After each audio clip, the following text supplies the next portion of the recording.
नागपूरमध्ये उद्या सकल ओबीसी समाजाचा महामोर्चा आहे आणि उद्याच्या मोर्चासाठी नागपूरमध्ये जय्यत तयारी करण्यात आली। ओबीसी नेते विजय वडेट्टीवार यांच्याकडून तसा आढावा घेतला गेलाय। 2 सप्टेंबरचा काळा जीआर रद्द झालाच पाहिजे या मागणीसाठी हा महामोर्चा काढण्यात येतोय। यशवंत स्टेडियम पासून हा महामोर्चा निघणार आहे आणि सकल ओबीसी महामोर्चा असणार आहे।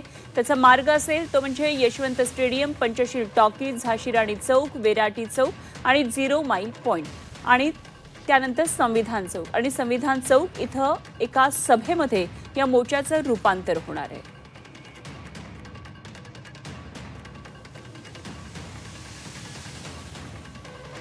नागपूरमध्ये उद्या सकल ओबीसी समाजाचा हा महामोर्चा असणार आहे। अनेक ओबीसी नेते या महामोर्चासाठी नागपूरमध्ये येत आहेत। जय्यत तयारी सध्या या मोर्चाची सुरू आहे। वडेट्टीवारांनी सुद्धा या संदर्भातला आढावा घेतलेला आहे। पाहूया काय म्हणतात वडेट्टीवार।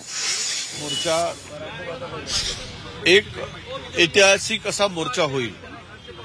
नागपुरामध्ये ओबीसीच्या सकल ओबीसी समाजाच्या वतीनं 2 सप्टेंबरचा जो काळा जीआर आहे तो जीआर रद्द झाला पाहिजे, ही सर्व समाजाची एकमुखी मागणी आहे। ज्या प्रमाणामध्ये घुसखोरी करण्यासाठी सरकारनं, महायुतीच्या सरकारनं जो जीआर काढला आणि ओबीसीच्या मानेवर सुरी चालवण्याचं पाप करत आहे, त्यामुळे जनतेमध्ये प्रचंड आक्रोश आहे आणि मी म्हणेल की लाखोच्या संख्येने या मोर्चामध्ये लोक उद्या सहभागी होणार आहेत। उद्या 11:30 ते 12च्या दरम्यान मोर्चाची सुरुवात होईल। महाराष्ट्रातून अनेक ओबीसीचे नेते या मोर्चामध्ये येणार आहेत आणि नेत्यांच्या बरोबर सामाजिक चळवळीमध्ये, ओबीसीच्या संघर्षामध्ये, ओबीसीच्या हक्कासाठी लढणाऱ्या ज्या काही संघटना आहेत त्या संघटनांच्या प्रतिनिधीला सुद्धा मार्गदर्शन करायसाठी आम्ही पाचारण केलंय। त्याबरोबर विविध या विभागात आमचे ओबीसीचे जे काही तज्ञ आहेत त्यांचा गाढा अभ्यास आहे ओबीसीच्या प्रश्नावर, त्यांना सुद्धा सकल ओबीसी समाजाला मार्गदर्शन करता येईल अशी व्यवस्था केलेली आहे। नेत्यांच्या भाषणापेक्षा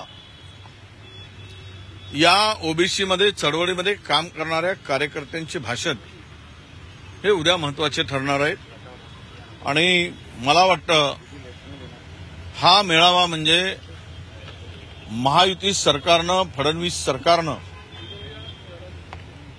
जो जीआर काढून आमचा डीएनए ओबीसी ओबीसी ओबीसी म्हणून सांगितला आहे,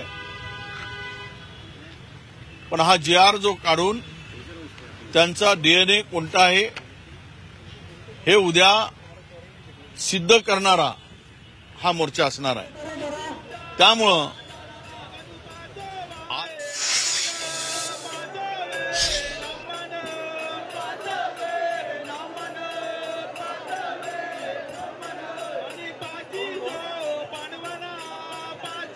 वडेट्टीवार आता ओबीसी मोर्चाविषयी सांगत होते। अनेक ओबीसी नेते मोर्चासाठी येणार आहेत, तर अशा प्रकारे सध्या आरक्षणासाठी वेगवेगळ्या प्रकारे एल्गार सुरू आहे। ओबीसींचा एल्गार, यापूर्वी आपण मराठ्यांचा एल्गार पाहिला आणि आता अशा प्रकारे कुणबी एल्गार मोर्चा निघालेला सकल कुणबी समाजानं हा मोर्चा काढलेला आहे आणि आमची संस्कृती, आमची लोककला, जाखडी अशा प्रकारे हातामध्ये त्यांनी फलक धरलेले आहेत आणि एक प्रकारे लोकनृत्याचं सादरीकरण चालू आहे। आरक्षण वाचवण्यासाठी ओबीसी समाज आता मैदानात उतरलेला आहे।